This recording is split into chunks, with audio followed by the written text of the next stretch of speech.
Hola amigos, yo soy Dr. Lebrun. Hoy vamos a hablar sobre la obra de teatro La Casa de Bernarda Alba por Federico Garcia Lorca. Un poco de información sobre Federico Garcia Lorca.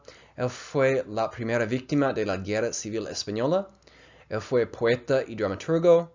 Él nació y vivía en Andalucía, España, y nació en 1898 y murió en 1936. Vamos a mirar un poco de la información sobre el movimiento.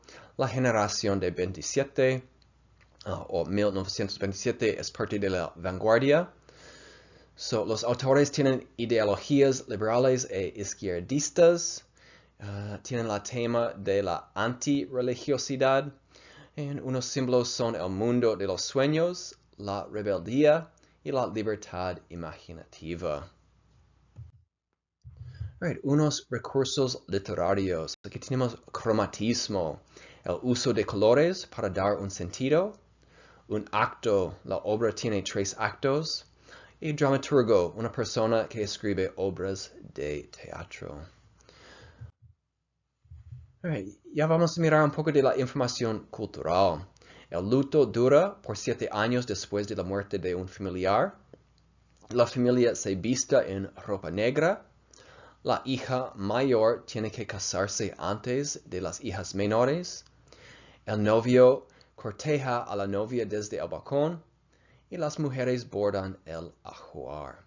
Alright, so let's switch over to English here so you can understand it at a little bit more in-depth level, but keep in mind you're going to need to be able to read and write in Spanish for your big test.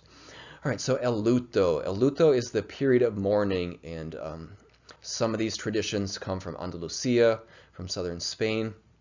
It says that the family is in mourning for 7 years after the death of a family member. All right, seems like kind of a long time. During this period, the family members are required to dress in black. All right, some other family traditions that can cause for some drama to take place in this play. The oldest daughter has to get married before the younger daughters can get married. Okay, so that's going to create kind of some drama. And the boyfriend has to court the girlfriend from the balcony. So if you're familiar with Romeo and Juliet from Italy, you'll see that that takes place there as well. And all throughout the play, the women are sewing the wedding sheet. And so that's what's taking place in a lot of the scenes for this play. All right, La Familia. Aquí tenemos María Josefa, abuela loca, 80 años. Bernarda Alba, la madre antipática de 60 años. Angustias, la hija mayor de padre diferente, rica de 39 años. Aquí tenemos Magdalena, 30 años. Amelia, 27 años. Martirio, 24 años. Y Adela, la hija menor, la más hermosa de 20 años. Alright, so let's just run through some of the descriptions for the characters here. So Maria Josefa is the grandmother, and she's just kind of crazy. Bernarda Alba is the mother. She's in control of everything, very mean. Angustia is the oldest daughter, so she has to get married first before the other daughters can get married. Notice that she's 39 years old, and she's rich because she has received her father's inheritance from Bernarda Alba's first marriage.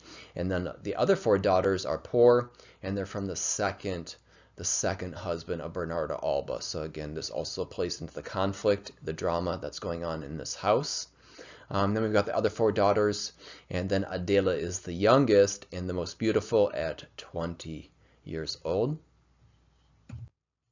All right, Otros personajes. Antonio María Benavides, el segundo marido de Bernarda Alba. La criada es muy negativa. La Poncia es también criada y ella da consejos a las hijas. Pepe el Romano es guapo y tiene 25 años. Y los gañanes, muchachos guapos de la aldea. All right, so they just briefly mentioned the first husband of Bernarda Alba, Antonio María Benavides. And so that's what's going on throughout the play, is this period of mourning or luto, and adds to the tension and stress in the house because Bernarda Alba wants everybody else to be in mourning, and eventually the other people get tired of the mourning. Criada negative, Poncia gives advice, also a maid. Pepe Romano, he actually never speaks. He has no speaking parts, but he's the only male that the girls are infatuated with throughout the play that they mention specifically. Los Gañanes, the farm laborers, the girls watch them throughout the window, and they're in love with these beautiful farm workers. And again, just adds to the tension that they can't go outside because they are in mourning. Right, vamos a hablar sobre unos temas: la construcción del género, la honra y la deshonra, la virginidad, costumbres del pueblo y de la iglesia. So some of the themes are this construction of gender. So these rules that these girls have to follow about who gets married first, and having to help out in the house, and being in mourning and dressing in black. Also these themes of honor or dishonor, and chastity or virginity. And then also these customs of the village or of the church or of Spanish culture all come into play. All right, aquí tenemos la drama, El Triángulo de Amor. Pepe Romano, 25 años y guapo.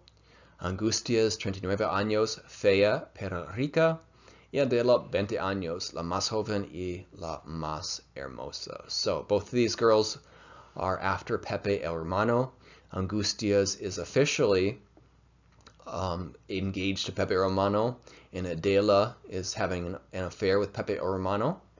And Pepe el Romano in turn likes Angustias because she's rich, and he likes Adela. She's the most beautiful, and that's why he likes her. All right, vamos a hablar un poco sobre el fin de la obra. Bernarda, ¿dónde está mi escopeta? Angustias, deshonra de nuestra casa. Martirio, se acabó Pepe el Romano. Martirio, no, salió corriendo en su jaca. Bernarda, una mujer no sabe apuntar. Martirio, hubiera volcado un río de sangre sobre su cabeza. All right, so the end of the play is a little bit confusing to figure out what happens. So let's just kind of run through some of the transcript of the very last lines of the poem to understand how it actually ends. All right, so Bernarda says, where is my shotgun?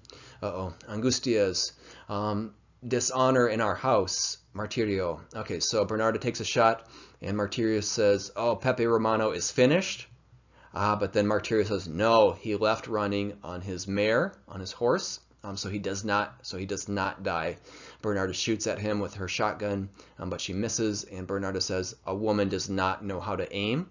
And Martirio says, you should have made a river of blood out of his head. So Pepe Romano does escape at the end. So there's a little bit of confusion because Martirio does say Pepe Romano is finished, but then Martirio then comes and says, nope, he continues running on his horse, and Bernarda says that women don't know how to aim.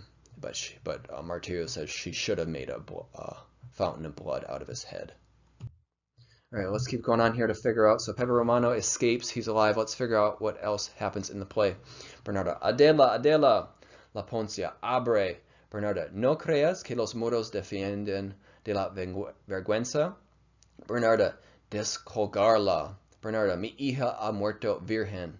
Bernarda, silencio. Silencio, he dicho silencio. All right, so let's take a look then how the rest of the play turns out. Let's figure out what happens to Adela. Bernarda wants her to open the door. Poncia wants her to open the door. Abre is referring to the door. Adela has locked herself in a room. Bernarda says, don't think that these walls will defend you from your shame. Again, because she has had an affair with Pepe Romano when Pepe Romano was engaged to Angustias.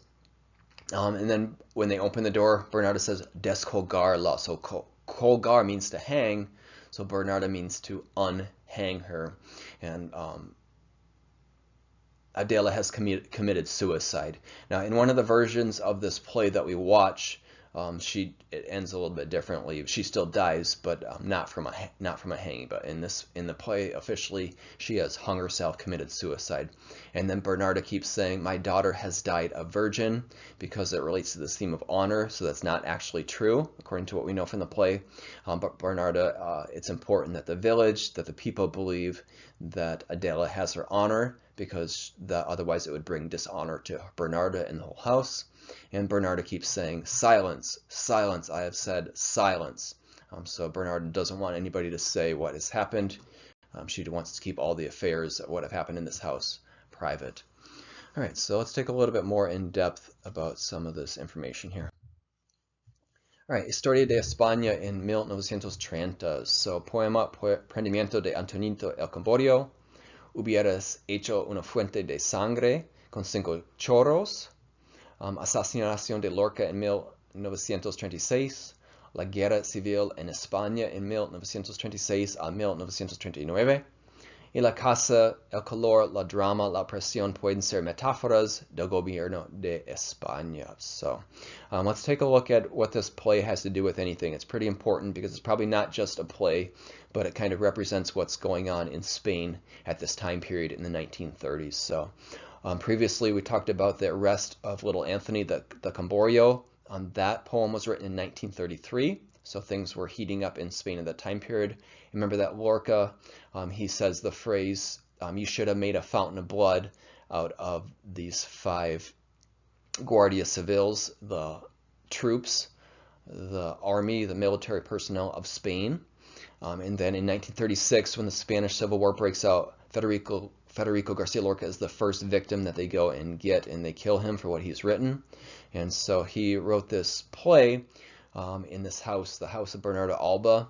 It's always so hot there, and that could relate to Andalusia, but it's always so hot. Can represent the drama, the oppression.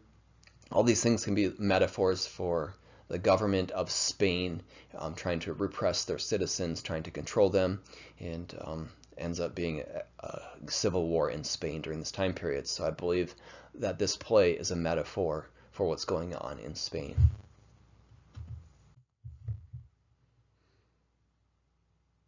All right, adios, hasta pronto, nos vemos, chao, buena suerte en tu examen grande, hasta la vista.